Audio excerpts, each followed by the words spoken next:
Hi, Namaste. Hope you are following my videos. Today I want to discuss about respiratory system of man, that is pathway of air. Before I start this, let me draw the diagram of human respiratory system. You too can follow that how to draw, you can see. So first we have to draw the nose.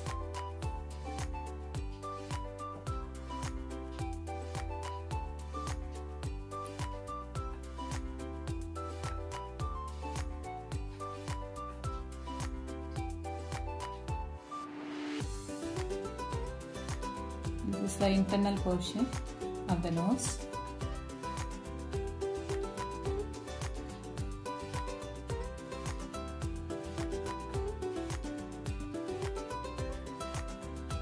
And this is the oral cavity. This is the oral cavity. So let us think it is the tongue. And these are the salivary glands.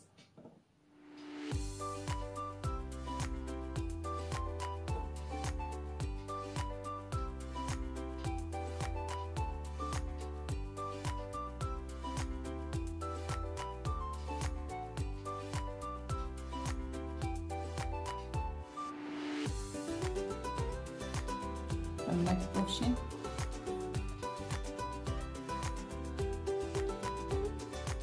this is the trachea. It divides into two branches.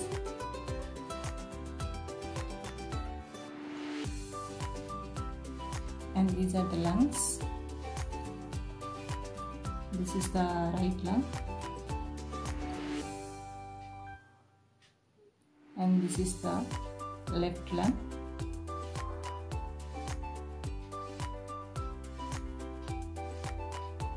And this bronchi divided into number of branches.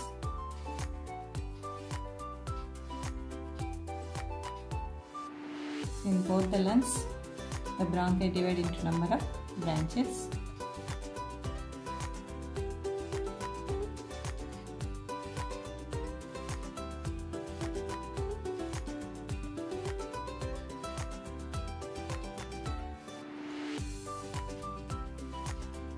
So this is the rough diagram of human respiratory system.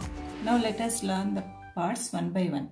So respiratory system means all the parts that involve in transport of air from outside into the lungs and vice versa. That is called as respiratory system.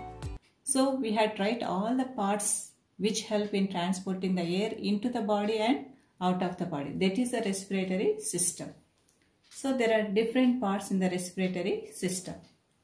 The first part is the nostril. Nostrils open into nasal cavities.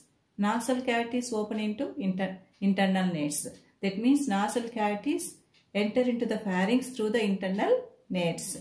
Pharynx open into larynx. Larynx open into trachea. Trachea open into bronchi. Bronchi into bronchioles. Bronchioles to alveoli of lungs, and from there air enters into the blood and the carbon dioxide leaves the body in the reverse way. So these are the different parts of the respiratory system.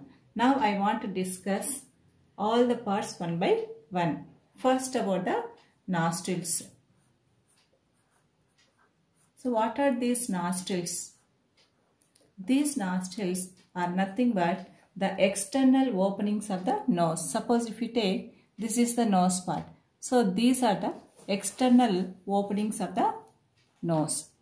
These are nostrils. So we have two nostrils. What is the use of nostril? The air enters the body through the nostrils. So you know that the nose is having two portions, external portion and also the internal portion. That means nose can be distinguished into external portion and also the internal portion. So the external, generally we call the external portion as the nose. It is supported by triangular framework of bone, especially of cartilage. Cartilage is one of the connective tissues. So that is about the nose and the nostril. So nostrils are the external openings of the nose. External openings of nose.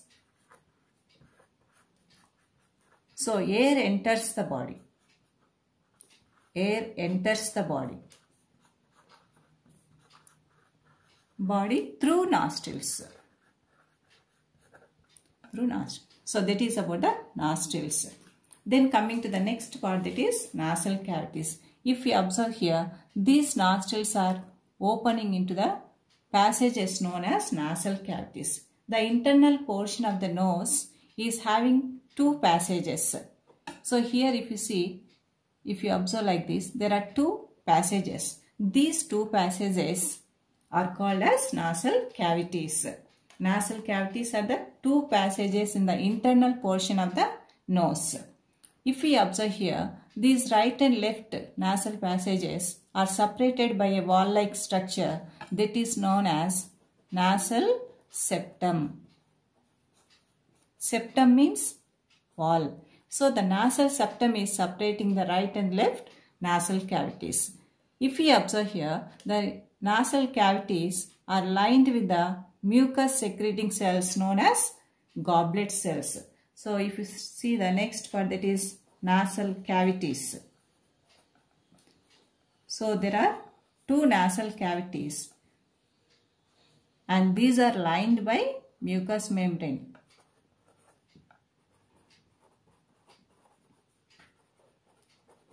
So this mucus is nothing but the sticky substance. This mucus is secreted by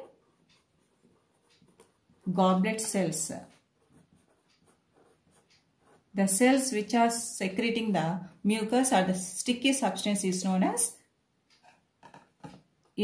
goblet cell. That is the goblet cell. So generally the nasal cavity is lined with this mucous membrane. If we observe the nasal cavity, the inferior portion of the nasal cavity, that is the vestibule part. Suppose this is the inferior or lower part of the nasal cavity, that is known as vestibule.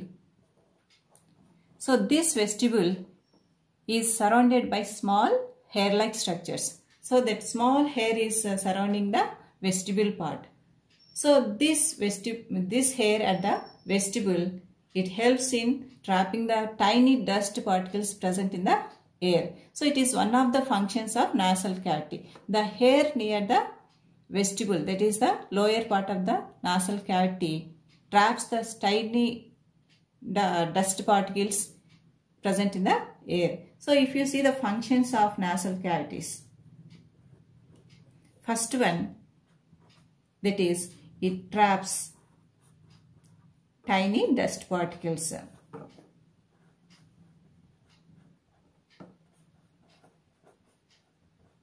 Present in air.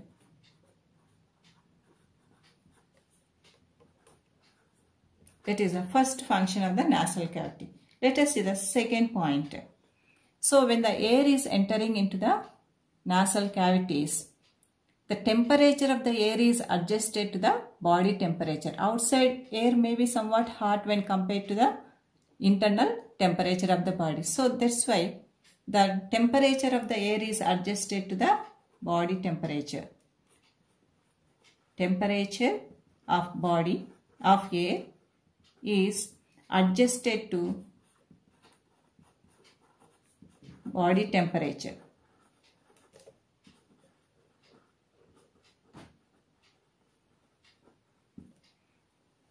Next, third function of the nasal cavity. So here in the nasal cavity, the air is humidified.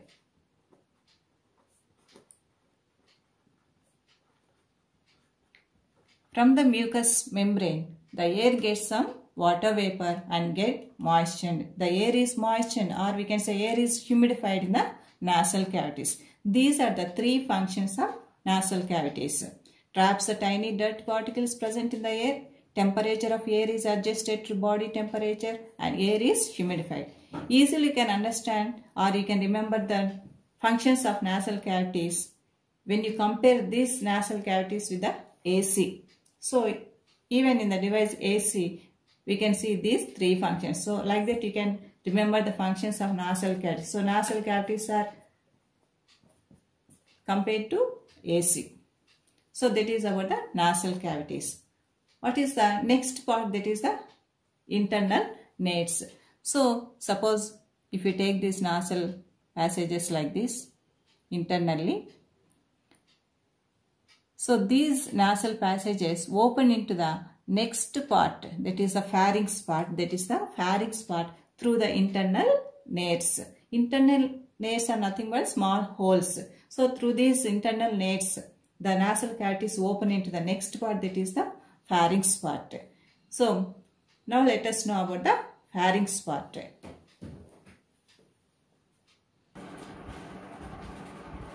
Next part, pharynx.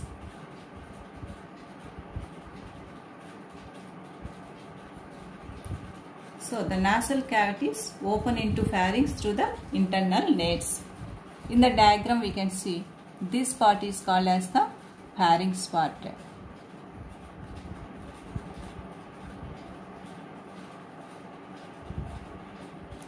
So if we observe here, the nasal cavities are opening into this place pharynx, and also this is the oral cavity. This is the mouth and this is the oral cavity. It is also opening into the same place, that is called as pharynx. So pharynx generally it is the common passage for both food and air. It is the common passage for both food and air.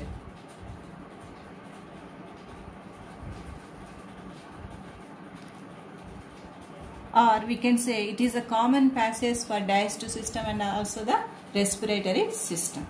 So here one tricky problem arises. What is that tricky problem arises? Here air and food are meeting at the same place. From this place pharynx, here in the diagram we can't show, but there will be two pathways from this pharynx region. So two passages are arising from the pharynx area, almost having the same opening, and these two passages, they are entering into separate parts. In these diagrams you can see here, this is the pharynx part. One is opening into the respiratory system, another one is opening into the digestive system. So one passage will enter into the lungs or open into the lungs, and another one is opening into the stomach. So that is the tricky problem we have. So generally you know that when we take the food, it enters into the stomach. When we breathe, the air enters into the lungs.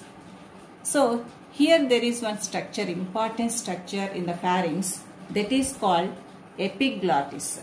In the pharynx, epiglottis is present. So it is a very important structure present in the pharynx. What is this epiglottis? So here in the diagram we can see this small flap-like structure present in the pharynx is known as epiglottis. So epiglottis, it is a flap-like structure and it is made up of cartilage. So it is a cartilaginous flap-like structure present in the pharynx. What is the function of epiglottis? It prevents the entry of food entering into the respiratory system. It doesn't allow the food into the respiratory system. So we can say the function of epiglottis is prevents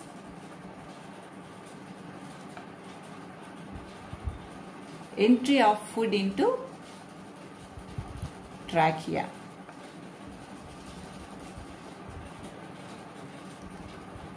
So here you can see this is the epiglottis part. So here if you draw like this, this is the next part that is known as larynx. So epiglottis, it is just acting as a wall and prevents the entry of food into the trachea. So we can say the place where the pharynx open into the next part, that is called as larynx, a slit-like opening will be there, that is known as glottis. This part is actually glottis part. As this structure is present above the glottis, we call this as the epiglottis. Glottis, it is a slit-like opening between the pharynx and the larynx. Here the channel is protected by the epiglottis. So the structure which is present above the glottis is epiglottis, prevents the entry of food into trachea. So that is about the epiglottis. So here we can understand the functioning of epiglottis is controlled by nervous system. That means nervous regulation is very important in guiding the functions of epiglottis and also passage of food and air. So that is the role of epiglottis. Now going to the next part, that is the larynx part.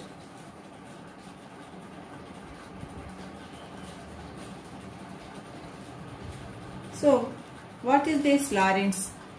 Pharynx open into the next part, that is known as larynx. This is the larynx part. So generally larynx is situated in the front of upper part of our neck. So this is the neck. It is the front upper part is nothing but the larynx. So larynx is present in the front upper part of our neck. It is generally a triangular chamber. You might have seen in the men this part is protruded out. Generally we call it as Adam's apple. So because larynx is consisting of different types of cartilages. Nearly 6 cartilages are present. Among the important one is the thyroid cartilage. So this thyroid cartilage, in the main it forms the Adam's apple.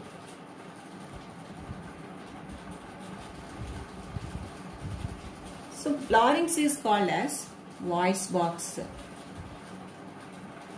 Why do we call larynx as voice box? Because in the larynx there are 2 vocal cords. Suppose if I draw like this, these are the vocal cords. So these 2 vocal cords, they help in production of sound. How the vocal cords help in the production of sound means, when during the expiration time, when the air is going out, so during the expiration time, these 2 vocal cords will vibrate and produce the sound. So generally there are 2 vocal cords. So it is, larynx is called as voice box because it is having 2 vocal cords. These are the true vocal cords. Generally these are the elastic ligaments or folds of mucous membrane. These are the vocal cords. In addition to 2 vocal cords, there will be 2 more vocal cords, but we call them as false vocal cords because they do not help in production of sound. Just these keep the true vocal cords moist and also help us in our breath and protect our larynx during the swallowing of food. So 2 more vocal cords will be there, but actually true vocal cords help in production of sound. So when is the sound produced? During the expiration time. When the air is going out of the system, respiratory system, that time these 2 vocal cords will vibrate and produce the sound. Generally, the intensity and loudness of the sound are determined by volume and force of expelled air and also amplitude of vibrations of vocal cords. And you know about the pitch. In 8th class you have learnt in the reproduction lesson. So during the puberty period, the pitch of the voice will be very low because Adam's apple will develop that is the growth of the cartilage will be more. That's why pitch of the voice will be less. In girls they will have the high pitch. That is about the larynx part. Next, larynx open into trachea. So in this diagram we can see this is the trachea part. So this trachea it helps in sending the air from larynx into the lungs. On the trachea and also the next part, that is the bronchi, we can see the C-shaped cartilaginous rings. So the next part is trachea. So this trachea pass through the neck and enter the chest cavity. This is the chest cavity. It is also known as thoracic cavity. Thoracic cavity or chest cavity. So the trachea pass through the neck and enter the chest cavity and divide into two branches. It divides into two branches. So on the trachea we can see C-shaped cartilaginous rings.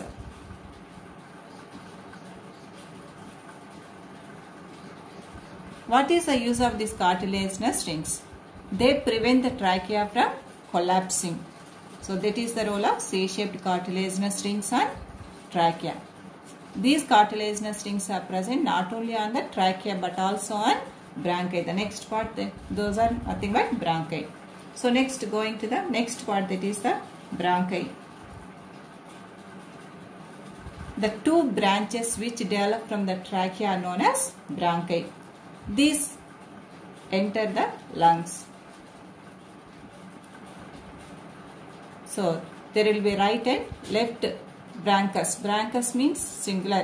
Bronchus is the singular. Bronchi is the plural. So bronchi enter into the lungs. In the lungs, they divide into many branches. They divide into many branches. Next part, that is the bronchiole. Bronchioles.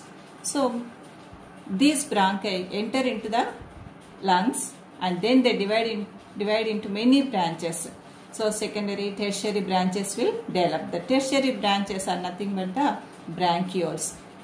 So the fine branches are nothing but the fine branches of bronchi. Are nothing but the bronchioles. These bronchioles, they end in alveoli. So in the diagram we can write these are the bronchi and these final branches are the bronchiole.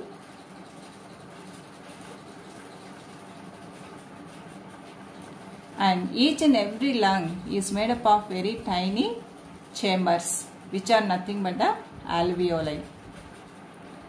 So if you observe here, alveoli, what are called alveoli? The structural and functional units of lungs. We will later discuss about this alveoli. So alveoli are the structural and functional units of lungs. So each and every bronchiole, they enter into the alveolus. What happens in the alveoli of the lungs? Exchange of gases takes place. Suppose this is the bronchiole and this is the alveoli. This is the alveoli, this is the bronchiole. So here the air is entering into the alveolus. Each and every alveolus is supplied with the large number of blood capillaries. They bring the blood which is having carbon dioxide. So it is the deoxygenated blood. Deoxygenated blood. So here exchange of gases takes place between the alveolus and the blood of the capillaries. So exchange of gases takes place in the alveoli of lungs. So like that, the oxygen what we take is entering into the blood and it is carried to each and every cell. And carbon dioxide which is entering to the alveolus is leaving the body in the reverse way. So like this, different parts in the respiratory system help in respiration. Let us know what happens when we swallow the food. We can understand this by conducting one small activity. Now we can do while you are listening, we can follow that activity. Now everybody keep your palm around an inch away from your nose. Next, you should not stop breathing. So breathe steadily for 1 to 2 minutes. Next, you can feel air touching your fingers. Now try to chew anything and don't swallow that. Before you swallow that, Keep the fingers of other palm on your throat. Next, swallow that. What happens to your breath when you try to swallow? Did you observe that? We won't breathe when we are swallowing the food. We don't breathe when we are swallowing the food. So here in these diagrams you can understand during breathing time the epiglottis is widely opened. See here, as epiglottis is widely opened, the air is entering into the lungs directly. Here in the swallowing time you can see epiglottis is partly closed. So there is only one way for the food to enter into the stomach. One more point you have to understand. You might have observed when we are swallowing the food, if you observe your throat part, something will move up and then it falls down. You can observe now itself. When you swallow anything, especially the larynx part is pulled upwards and afterwards it falls. So because of the larynx is pulled upwards, here swallowing time, larynx is pulled upwards. It touches the lower portion of the tongue almost and epiglottis closes this trachea part. So the food is entering into the stomach. So two changes are taking place when you are swallowing the food. The tongue press against the palate part. What is palate? Which is separating the nasal cavity and the oral cavity. So tongue is pressed against the palate and the same time the larynx is pulled upwards. So the trachea part will be partly closed. The food is entering into the stomach part. So during the breathing time, the epiglottis is widely open and during the swallowing time, the epiglottis is partly closed. Okay, hope you understood this lesson. And one more part, I want to raise one question. Why elders will be telling that we had to breathe through the nose but not through the mouth? So for this we can understand. Already I told about the functions of nasal cavities. Nasal cavities has three functions. What are they? Filters the dust particles present in the air, and also air is humidified, and also the temperature of the air is adjusted to the body temperature. If you breathe through the mouth, what happens? These three functions will not take place. That's why always we have to breathe through the nose only. Remember this point. We have to follow this in our lifetime.